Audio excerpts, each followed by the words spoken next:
Bienvenue dans le débat consacré au Festival de Cannes à l'heure de MeToo. 7 ans après l'affaire Weinstein aux États-Unis, la 77e édition du Festival de Cannes est touchée par la libération de la parole des femmes. La cérémonie d'ouverture, Juliette Binoche qui a remis hier, lors justement de l'ouverture, une palme d'or à l'actrice américaine Meryl Streep. Elle avait signé, Juliette Binoche, une tribune dans Le Monde avec une centaine de personnalités pour une loi intégrale contre les violences sexuelles. Camille Cotin, la maîtresse de cérémonie, a voulu marquer un changement d'époque avec humour. Greta Gerwig, la réalisatrice américaine de Barbie, préside le jury cette année. Elle propose la création d'un poste de coordinateur d'intimité. Ce soir, Judith Godrèche, qui a porté plainte pour violence sur mineurs contre les réalisateurs Benoît Jacot et Jacques Doyon, présente son court-métrage « Moi aussi » en ouverture d'un certain regard. Pour son film, elle a rassemblé 800 personnes, toutes concernées par des violences sexuelles. Alors, 7 ans après l'affaire Weinstein, la libération de la parole des femmes ne faiblit pas dans le cinéma français. Le festival a même failli être submergé par des rumeurs d'accusations de personnalités relayées par les réseaux sociaux. Par ailleurs, sachez que le journal Elle publie cette semaine un article MeToo Cinéma, 9 femmes qui témoignent contre le producteur star Alain Sard pour viol, agression sexuelle et harcèlement. Le producteur qui réfute ces accusations. Alors on va y revenir ce soir. D'abord sur la manière dont MeToo se diffuse peu à peu dans le cinéma français. Pourquoi 7 ans après l'affaire Weinstein? Est-ce un changement d'époque et quels seront finalement les impacts concrets de cette vague MeToo sur le cinéma français à venir? Voilà les questions que nous allons poser à mes invités. J'ai le plaisir d'avoir à côté de moi Cécile Olivier. Bonsoir. Vous êtes grand reporter à Elle et vous avez mené justement cette enquête fondée sur le témoignage de 9 femmes contre le producteur Alain Sard. Bienvenue à vous. En face de vous, Muriel Reus. Bonsoir. Bonsoir. Vous êtes présidente de Femmes avec, cofondatrice de MeToo Média et vous signez justement, vous participez à cette tribune dont je faisais mention il y a un instant. Dans Le Monde, on persiste et on signe avec une centaine d'autres personnalités donc pour une loi intégrale contre les violences sexuelles. Bienvenue à vous également dans le débat. David Bertrand est avec nous. Bonsoir. Merci d'être là, coprésident de l'ARDA, l'association des directeurs de casting qui rassemble 90 adhérents, directeurs de casting sur toute la France, c'est bien cela? C'est ça. Eh bien, merci d'être là. Ariane Labède est avec nous, bonsoir. Vous êtes actrice, réalisatrice et scénariste, membre de l'association des acteurs-actrices, une association qui a pour objet de protéger la spécificité des artistes et des interprètes dans le processus créatif de la cité. Bienvenue à vous.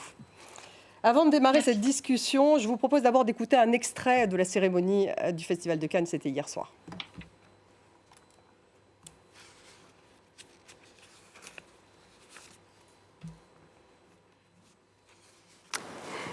Tu as changé notre façon de voir les femmes dans le monde du cinéma. Et tu nous as donné une nouvelle image de nous-mêmes. Et je vous dois beaucoup, à vous tous, les cinéphiles. Vous ne vous êtes pas lassés de moi, vous n'êtes pas encore descendus du train. Les larmes de Juliette Binoche. Et puis cette compétition qui démarre ce soir avec Diamant Brut, un premier film d'une Française, Agathe Riedinger. Elle est première des 22 cinéastes. Mais on parle aussi beaucoup ce soir du court-métrage de Judith Godrèche, qui est donc présenté ce soir. Son titre, Moi aussi. On en regarde un extrait. C'était de 6 à 16 ans. C'était mon frère. Il est 4h20 du matin. Un homme que je connais pas m'a violée dans la rue, sous un pont, avec menace d'un couteau. À l'âge de 8 ans, j'avais 15 ans, j'étais malade. Lui, c'était un bon copain de mon père. Un jour d'octobre, je me suis dans son lit. Je sais plus comment c'est arrivé. J'avais 19 ans. J'allais avoir 11 ans. C'était un homme de moto, moi à vélo. J'avais 20 ans. On avait 5 ans. Violé. C'était mon prof. Je n'ai jamais revu. Je l'ai rencontré quand j'avais 8-9 ans. J'avais 10 ans quand j'en avais 20. L'école primaire m'a violée. C'était une amie de ma tante. Par un proche ami de mes parents. J'ai été violée par 7 ans, à l'âge de 8 ans. Et dans le silence, entre 18 et 19 ans, ça m'est arrivé pour la première fois en violences conjugales de la part d'un conjoint. J'avais 16 ans et j'étais au lycée. En direct sur la Croisette, on retrouve Louise Dupont, notre envoyée spéciale. Louise, bonsoir. On voit dans cet extrait à quel point c'est poignant, ce court-métrage de Judith Godrèche. 800 femmes qui témoignent. On peut dire que l'ombre de MeToo plane sur cette édition. Tout à fait. Bonsoir Stéphanie. C'est vrai que si MeToo s'invite et s'est invité régulièrement sur la croisette depuis la chute du producteur américain Harvey Weinstein en 2017, cette ombre est évidemment définitivement plus présente cette année que les précédentes. Ça se ressent dans les discussions entre festivaliers et même très concrètement avec des affichettes présentes sur la croisette avec un numéro d'appel d'urgence mis en place pour les personnes qui seraient confrontées à des violences sexistes et sexuelles. Une première dans mon expérience personnelle du festival et preuve s'il en est que l'événement essaye de prendre la mesure de ce mouvement qui secoue le monde du cinéma. Vous l'avez dit, ça s'est vu et entendu dès la cérémonie d'ouverture avec des allusions assez claires, teintées d'ironie de la présidente, de la maîtresse de cérémonie Camille Cotin. Ça se ressent aussi bien sûr dans la programmation des films avec l'ajout quelques jours avant le coup d'envoi du festival de ce court-métrage de Judith Godrèche, moi aussi MeToo, présenté ce soir lors de la cérémonie d'ouverture de la catégorie Un certain regard. C'est vrai que l'actrice est devenue vraiment figure de proue du mouvement MeToo en France en portant plainte pour viol avec violence sur mineurs contre les réalisateurs Benoît Jacot et Jacques Doyon. Tous les deux nient les faits. Alors son film que j'ai pu visionner un peu avant justement cette projection ce soir est effectivement très émouvant, inspiré de quelques 5000 témoignages que l'actrice a reçus sur son site internet et compte Instagram depuis sa prise de parole et notamment son fameux discours à la dernière cérémonie des Césars. Elle a d'ailleurs donc dédié ce film aux victimes de violences sexuelles et sexistes. En parallèle, évidemment, de cette programmation, de nouveaux témoignages relayant des agressions sexuelles dans le monde du cinéma ont été révélés. Les derniers en date ont été publiés par le magazine Elle. Plusieurs femmes y accusent le producteur français Alain Sard de viol et agressions sexuelles. Lui a démenti. Et donc cette tribune rassemblant 147 personnes du mouvement MeToo, dont Juliette Binoche, Isabelle Carré ou encore Emmanuel Béard, est aussi paru dans le journal Le Monde. Ce texte rappelle qu'en France, 94% des plaintes pour agressions sexuelles sont classées sans suite et réclament cette loi intégrale contre les violences sexuelles. Preuve que le MeToo du cinéma français n'a donc pas fini de faire parler de lui, et notamment ici au Festival de Cannes. Merci Louise Dupont, donc envoyée spéciale sur la croisette. On va revenir justement sur toutes ces informations. Ariane Labette, je voulais démarrer avec vous parce que vous êtes l'actrice de ce plateau. Vous avez travaillé pour des réalisateurs français et américains.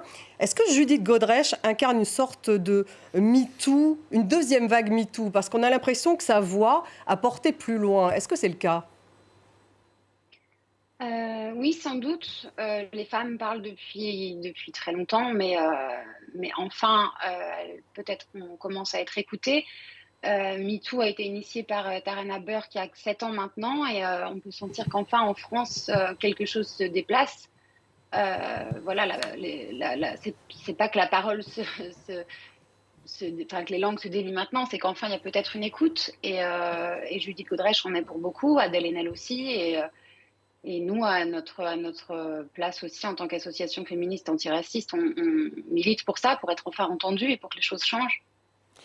Muriel Reus, est-ce qu'effectivement, cet effet Weinstein, c'était il y a 7 ans déjà, et on a l'impression que le cinéma français, même si justement il y a eu Adèle Haenel auparavant, il y a eu d'autres plaintes auparavant, mais que c'est maintenant que ça prend. C'est le cas? Non, moi je ne crois pas que c'est maintenant que ça prend. Maintenant, il y a un éclairage très particulier parce que de plus en plus de personnalités médiatiques de ce milieu prennent la parole.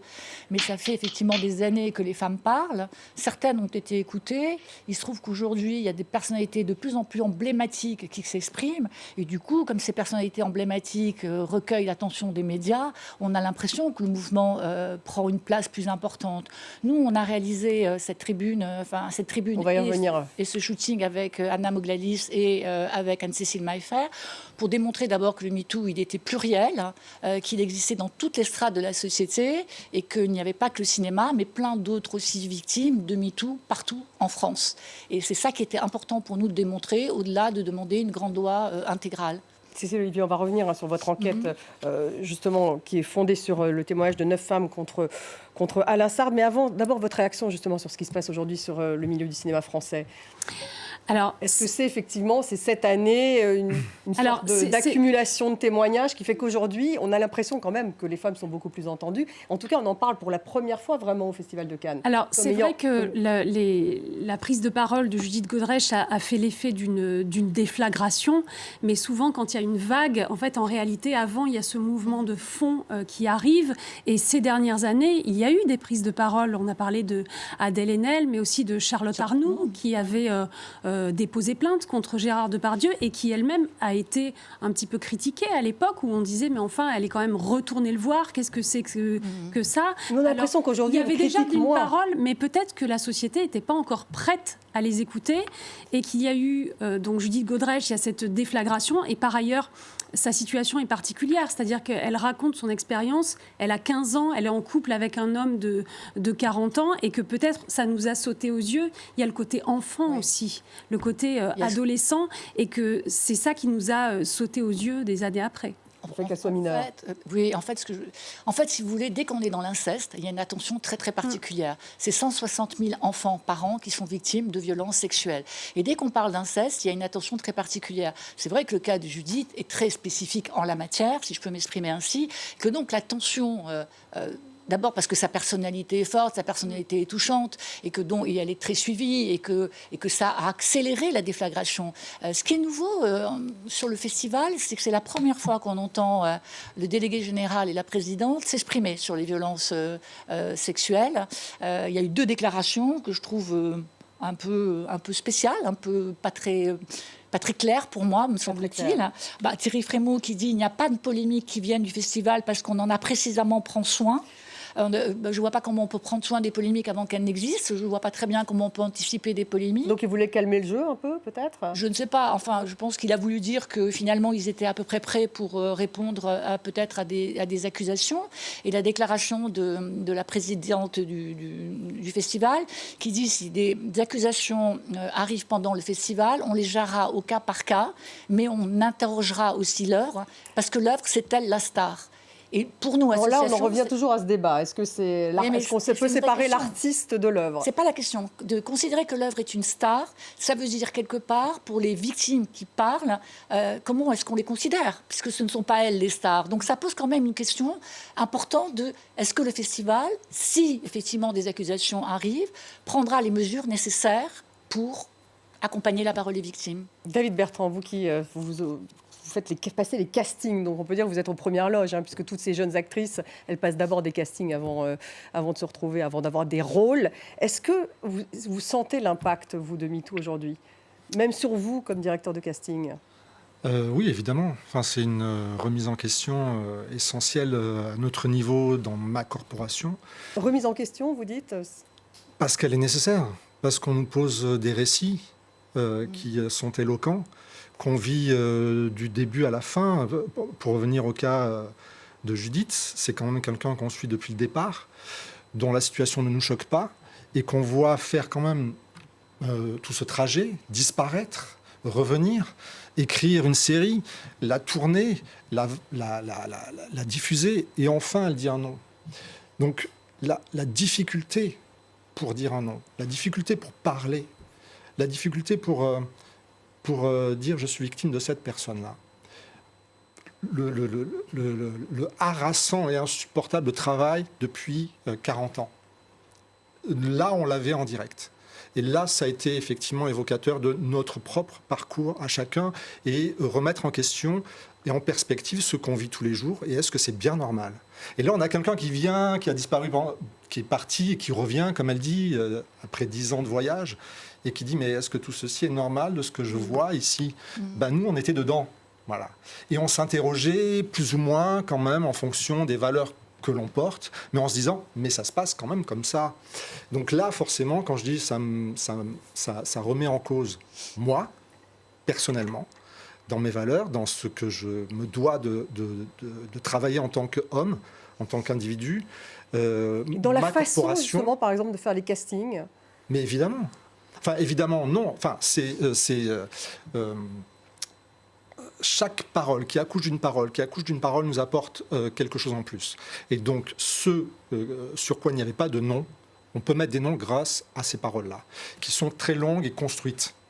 Et elle le dit avec ce calme-là et ce regard-là qui, moi, me porte, en fait, personnellement, en tant qu'homme, mais en tant que directeur de casting, et qui doit effectivement engager, ou doit s'en suivre, en tout cas, cette empathie-là pour toutes ces paroles-là. Et donc, on se dit, comment on a travaillé ?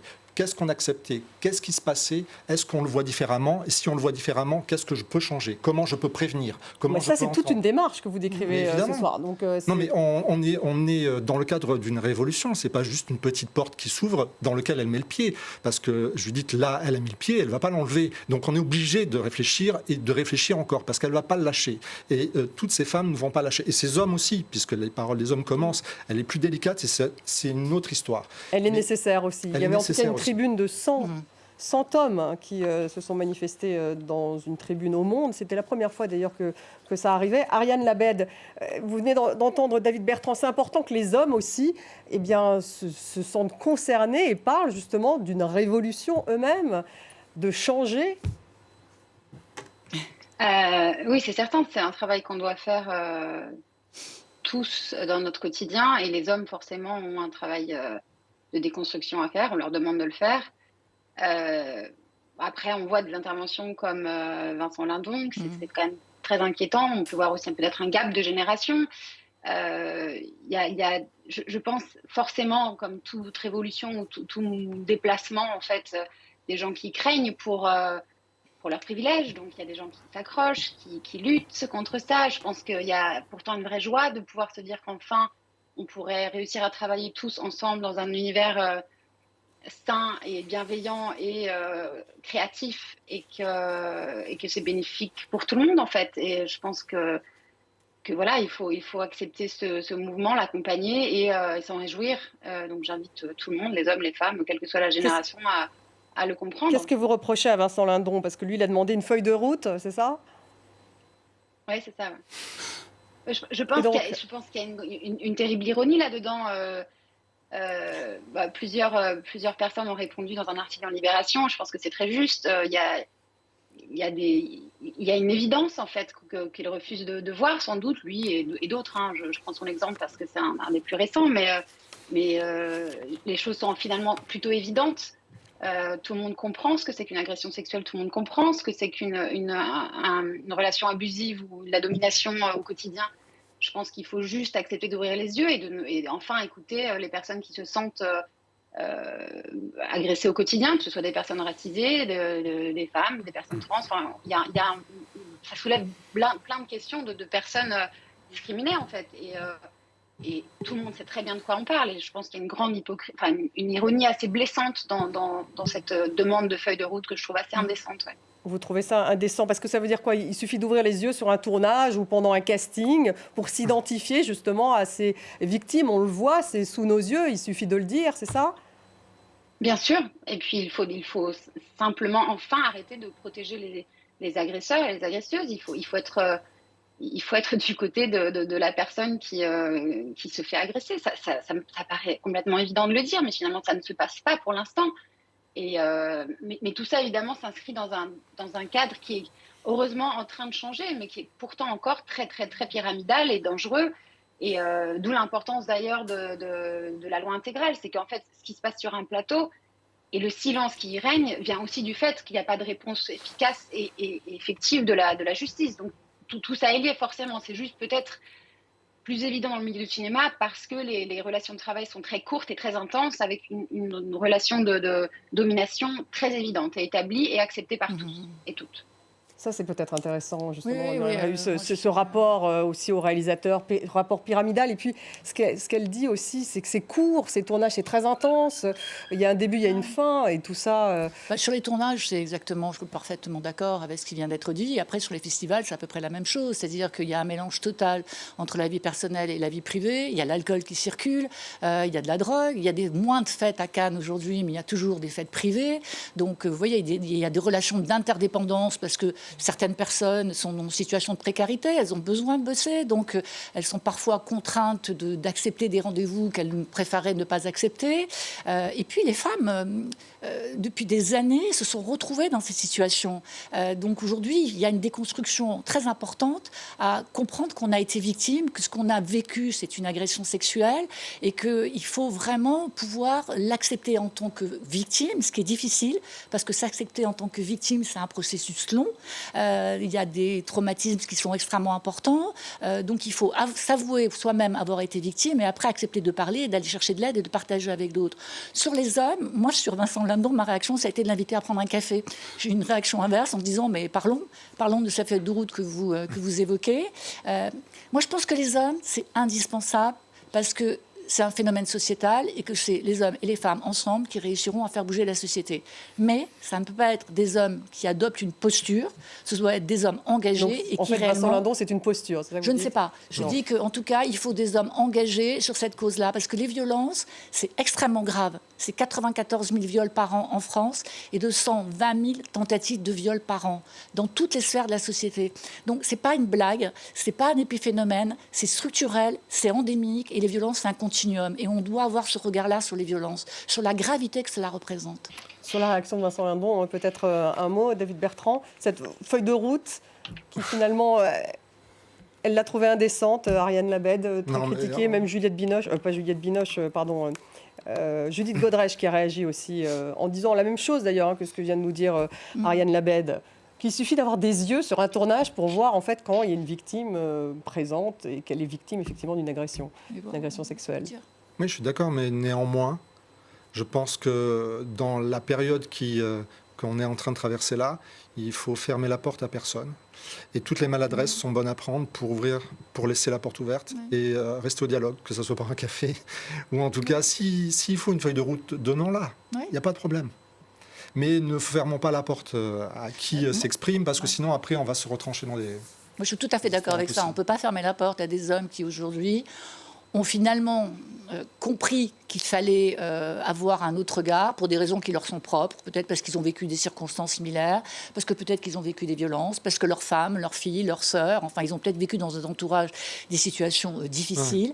Il faut embarquer tout le monde, mais il faut l'embarquer pour de bonnes raisons et avec, une volonté d'avancer ensemble, pas pour des postures. Après, bien sûr, on parlait bien sûr de cette structure pyramidale, ce dont venait de parler Ariane Labed, de ce milieu du cinéma. Cécile Olivier, donc vous avez réalisé cette enquête fondée sur le témoignage de 9 femmes contre le producteur Alain Sard. Alors Alain Sard, c'est un producteur de Godard, Polanski, Sauté, Téchiné, Tavernier, enfin vraiment... tous les plus grands réalisateurs français. C'était le producteur phare incontournable des années 80, 90, 2000, qui a produit 200 films, qui a monté les marches à Cannes une 50aine de fois, qui avait produit Le Pianiste, qui avait eu la Palme d'Or. Donc c'était vraiment le producteur le plus important, le plus puissant de ces années-là.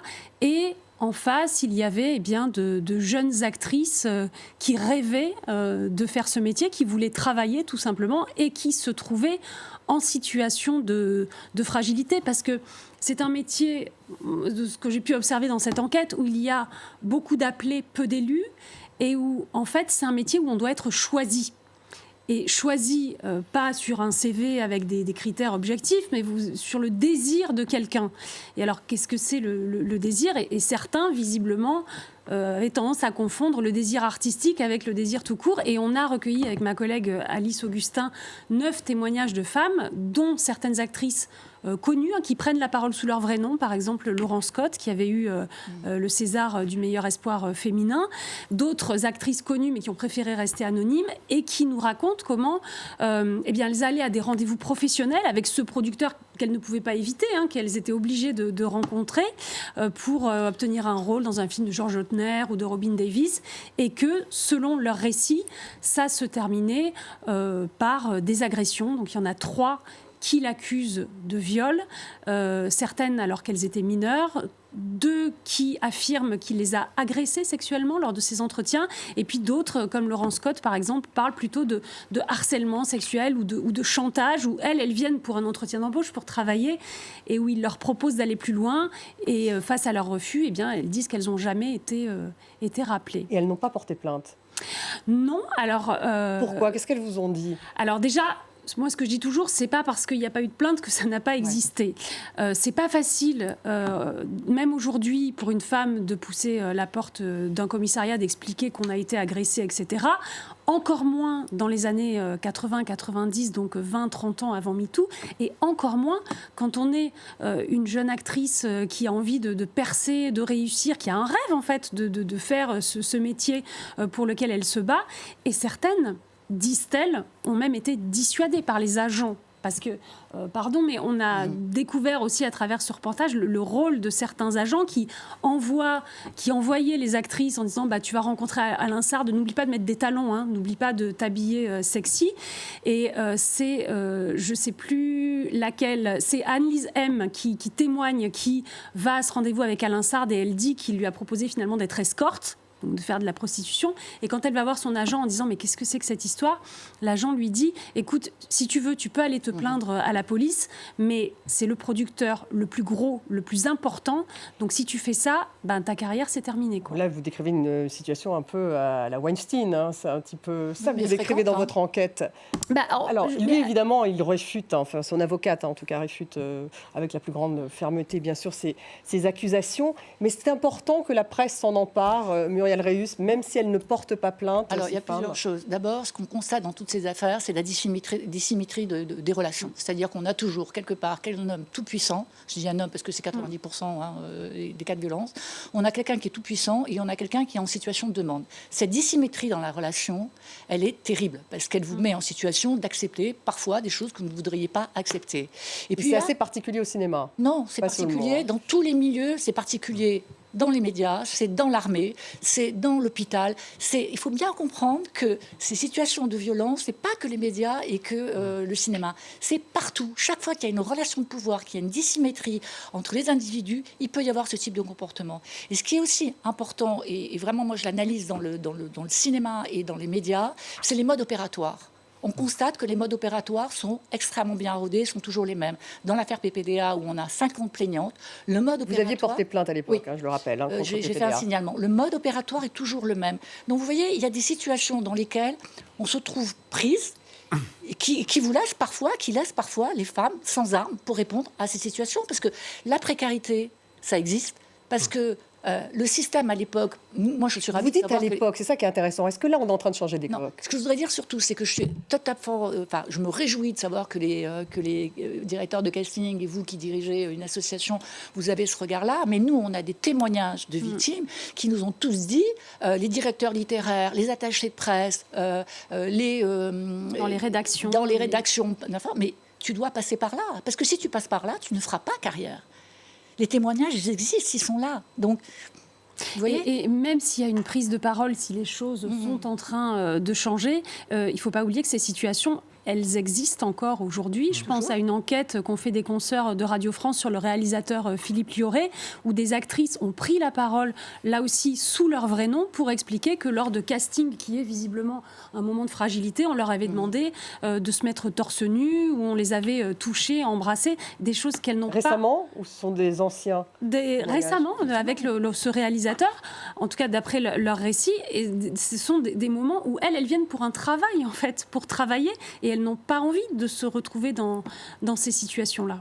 Non, mais soyons objectifs, ça n'est pas terminé. Ça n'est pas terminé. On est loin de là. Mais c'est toujours un quotidien pour certaines femmes. Mais est-ce qu'on parle quand même d'une époque? On revient à chaque fois en disant c'était l'époque, ou est-ce qu'on est toujours, David Bertrand, on est toujours dans les mêmes habitudes, toujours dans le même système?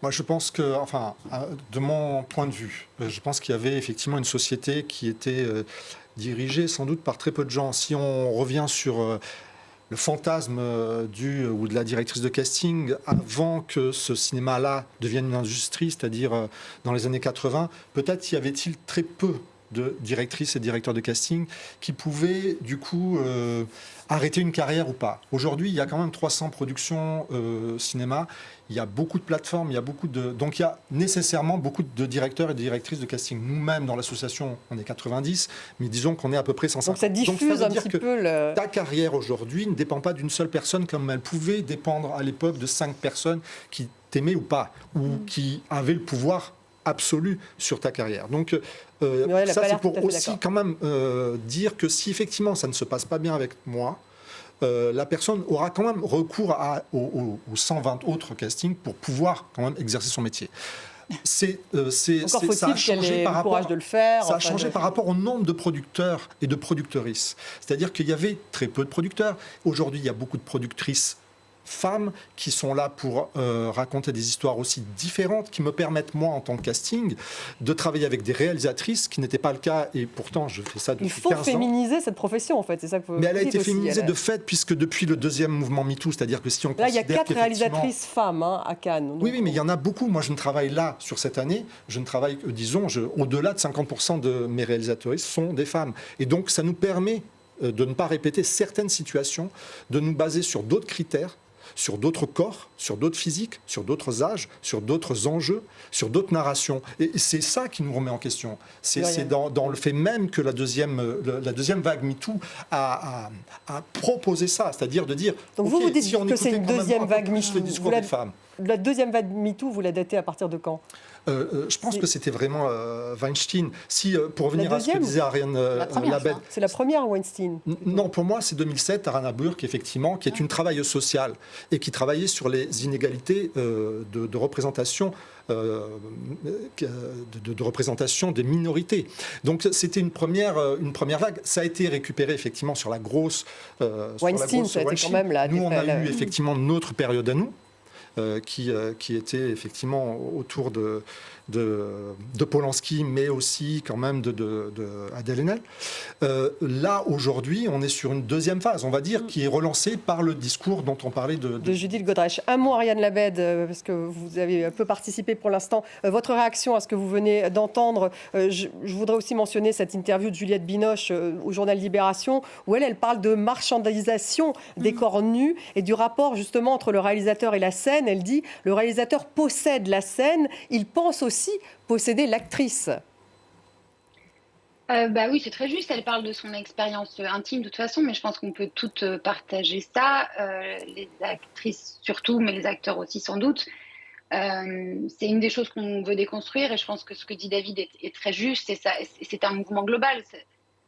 Cette même logique de vouloir forcément sexualiser les actrices, forcément avoir ce même type de représentation, c'est-à-dire des femmes blanches qui ne dépassent pas la trentaine. Toute cette logique-là dans laquelle a grandi clairement Juliette Binoche doit se déconstruire. C'est en marche, heureusement, grâce à des structures notamment comme l'ARDA et grâce à certaines productrices un peu éveillées, réalisatrices éveillées aussi, mais évidemment, on a besoin davantage de récits de femmes, notamment, pour pouvoir déconstruire cette image avec laquelle on a grandi et on s'est formé. Et je pense que ce que Juliette Binoche décrit est intimement très juste et je pense qu'on est très nombreuses à partager ça. Oui, mais en même temps, Ariane Labed, elle reconnaît, Juliette Binoche, que la nudité, c'est aussi important dans le cinéma, que ça fait partie du projet artistique. C'est un peu tout le paradoxe. Il y a une grande confusion là-dedans. On n'a jamais dit que la nudité devait s'arrêter dans le cinéma. Il ne s'agit pas de ça du tout. Et la nudité ne veut pas forcément dire en plus sexualiser. Il y a une façon de regarder, ça c'est tout. Enfin, il y a d'autres textes qui ont été écrits là-dessus, notamment le regard féminin d'Iris Bray sur le male gaze. Il y a toute une façon d'approcher les corps, de regarder les corps. Évidemment que c'est une des choses que doit proposer le cinéma, c'est ça. On ne peut pas simplement avoir un seul regard masculin, hétérosexuel, blanc porté sur des femmes et reproduire ça à l'infini. C'est de ça dont on parle. Mais évidemment, il n'est jamais question de venir cette espèce d'idée qu'en fait, cette vague féministe serait prude ou quelque chose comme ça. C'est l'inverse même. Et d'où l'importance de l'utilisation des coordinatrices d'intimité. Parce que ce qu'offre ce corps de métier-là, qu'on utilise très très peu en France encore pour l'instant, offre des possibilités de représentation des sexualités qui est infinie et hyper excitante. C'est ça qu'on propose. Alors justement, on va écouter la présidente du Festival de Cannes, Greta Gerwig, sur cette proposition dont vous venez de parler, de la création d'un poste de coordinateur d'intimité. De très nombreux changements concrets se sont produits dans l'industrie cinématographique américaine. Et celui auquel je pense toujours est la montée en puissance des coordinateurs d'intimité. Ce n'était pas du tout quelque chose qui se produisait à mes débuts. Et maintenant, c'est intégré dans les films.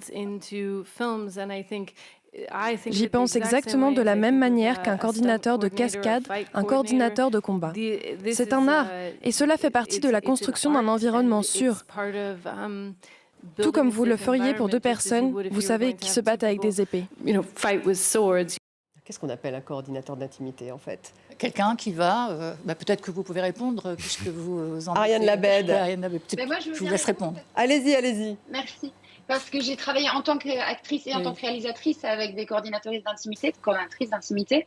Et effectivement, je pense que ce que dit Greta Gerwig est très juste. Le parallèle est exact, c'est-à-dire ça ne nous viendrait jamais à l'esprit de faire une scène de combat sans cascadeur qui peut chorégraphier, diriger ça.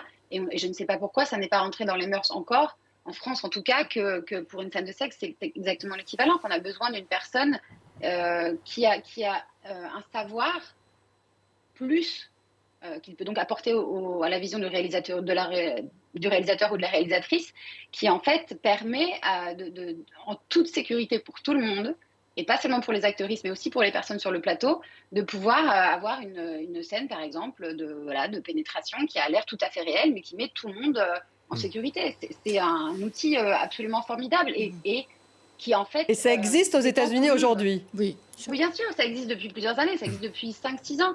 Il y en a deux en France, je crois. Il n'y en a que deux aujourd'hui. Il y en a 3 en France. Trois, ouais, c'est très il y en a quelques-unes en Belgique. Je vous invite à voir un film qui s'appelle Sex is Comedy, où on voit effectivement comment la notion de vulnérabilité reprend le dessus sur un plateau. Parce que c'est de ça dont il est question. La vulnérabilité, c'est devenu tabou parce qu'on est sur un endroit où on doit être efficace et se taire pour ne pas ralentir le processus du film. Et la personne, de fait, qui exerce cette attention particulière sur l'intimité, apporte sur tout le reste du plateau une reconnaissance de la vulnérabilité. Et c'est ce qu'on interroge aujourd'hui en fait sur un plateau. Ça n'a pas l'air, ça n'a pas de gueule comme ça, dit comme ça peut-être, mais en fait il faut être très conscient en fait qu'en France, la différence peut-être avec les États-Unis et l'Angleterre, c'est que sans doute le cinéma américain a cette culture de l'entertainment qui ne mystifie pas le réalisateur-auteur.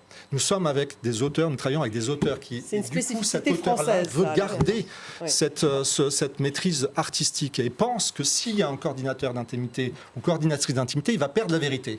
Ce qui est faux parce qu'un comédien apprend son métier aussi et c'est pas pour autant qu'il perd sa vérité. Donc vous y êtes favorable? Moi, je suis totalement favorable. La grande différence. Donc il y en a combien? On disait 2 en France? 3 maintenant, je crois. Sur un nombre de tournages. C'est absolument insuffisant. La grande différence avec le cinéma américain, c'est que quand même aux États-Unis, et de façon certaine, quand quelqu'un est accusé de violence sexuelle, il quitte un plateau. Une production peut s'arrêter sur une dénonciation. Pas sur des actes confirmés, sur une dénonciation. On en est extrêmement loin, même si aujourd'hui, il y a une enquête qui est sortie et, dans le L qui dit qu'une très grande majorité des Français, plus de 50% sur votre contrôle, disent que dès que quelqu'un est un réalisateur ou un comédien est sous le coup d'une accusation, il devrait arrêter de travailler. Mais en fait, vous savez, c'est très très simple ce que les femmes demandent. Alors on dit aussi que c'est la cancel culture, ça. Non, c'est pas ça la cancel culture. La cancel culture, c'est effacer une œuvre. Non, mais ce qu'on demande, ce que les femmes demandent, et extrêmement, ce que les femmes et les hommes demandent, c'est très très simple. C'est de pouvoir travailler dans un climat de confiance, de respect et de sécurité. Je veux dire, c'est quand même une demande, je veux dire, extrêmement légitime et compréhensible par tout le monde. C'est Olivier, il serait prêt justement, ces réalisateurs, à accepter ça en France? Il faut leur demander, mais de toute façon... De vos enquêtes de toute façon, je pense qu'il y a un mouvement de société, un mouvement historique qui est en marche et que même si, on le voit encore, il y a des prises de parole, des résistances, des gens qui se sentent menacés, qui ne veulent pas renoncer à leurs privilèges, je pense que c'est un mouvement qui est en marche et qui ne s'arrêtera plus. Surtout pour les générations qui arrivent, je pense que... Donc c'est une révolution. Le fait que nous discutions de ça aujourd'hui dans ce milieu-là, ce qui devrait être discuté dans tous les milieux, hein, je répète, parce que c'est pas. Mais il a été discuté dans les médias, il a été discuté. On parle de l'hôpital aussi aujourd'hui. C'est encore exceptionnel. Je pense que c'est dans tous les milieux, dans toutes les familles. En fait, je parle pas de la famille du cinéma parce qu'il faut arrêter de parler de cette famille de cinéma. Là, je reprends les termes de Zita Enro qui disait arrêtons de parler de famille parce qu'elle serait très incestueuse. Il faut parler de travail. On est dans un milieu où on travaille et donc les gens viennent chercher un salaire en échange d'un travail et donc sont pas là pour jouer la famille. Mais ce que je voulais dire sur le changement, c'est que j'ai perdu le fil.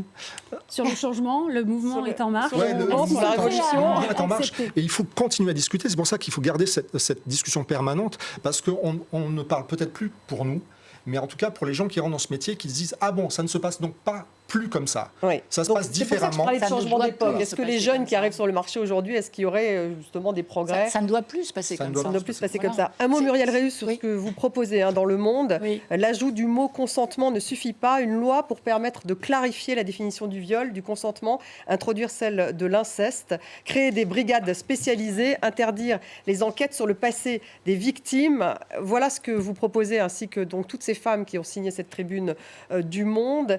Quelle serait la première mesure ? Ça part quand même d'un constat, c'est que dans les cas de violences sexuelles, c'est 1% des plaintes qui sont des agresseurs qui sont condamnés. 1%. Et 96%... Alors ça, est-ce que c'est parce que les faits sont prescrits ? Non, pas du tout. C'est parce qu'on n'arrive pas à recueillir suffisamment les non, parce preuves. Il y a un problème de recueil des preuves très compliqué. Pour condamner quelqu'un, de toute façon, il faut des preuves. Ça, c'est essentiel. Et le viol, par définition, c'est le plus souvent un huis clos. C'est-à-dire, il n'y a pas de témoin. Donc c'est et parole souvent, contre ça parole. Se termine parole contre parole. C'est ce qu'on demande, justement. C'est qu'à un moment donné, la parole des victimes soit considérée comme un fait et que ce soit que la parole devienne une preuve. Et il y a aussi un élément très important aujourd'hui, c'est 94% de classement sans suite. Donc vous voyez, on est sur un territoire, si vous rapportez ça au nombre de viols par an et au nombre de tentatives de viol, on se dit que ça dysfonctionne complètement. Donc il faut changer le dispositif juridique. Donc on demande à ce qu'il y ait une grande loi cadre, une grande loi intégrale qui redéfinisse mieux le viol, qui redéfinisse mieux aussi l'inceste, parce qu'aujourd'hui c'est quand même 160 000 personnes qui y sont confrontées. On demande la création de brigades spécialisées, on demande qu'il y ait une protection immédiate comme dans les violences conjugales avec une ordonnance de protection pour les femmes qui sont victimes de violences sexuelles.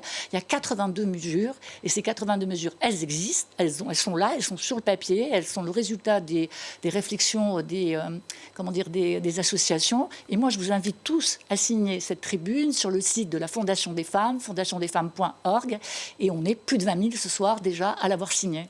Ariane Labelle, vous pourriez la signer, cette tribune ? Ah, c'est fait, bien sûr. Fait vous avez pris les devants. Bien sûr, non, je voulais ajouter la même chose, qu'il fallait absolument aller sur fondationdesfemmes.org pour la signer. Donc ça se passe aussi au niveau juridique, vous dites comme Muriel Réus ? C'est un élément. Bien sûr, bien sûr.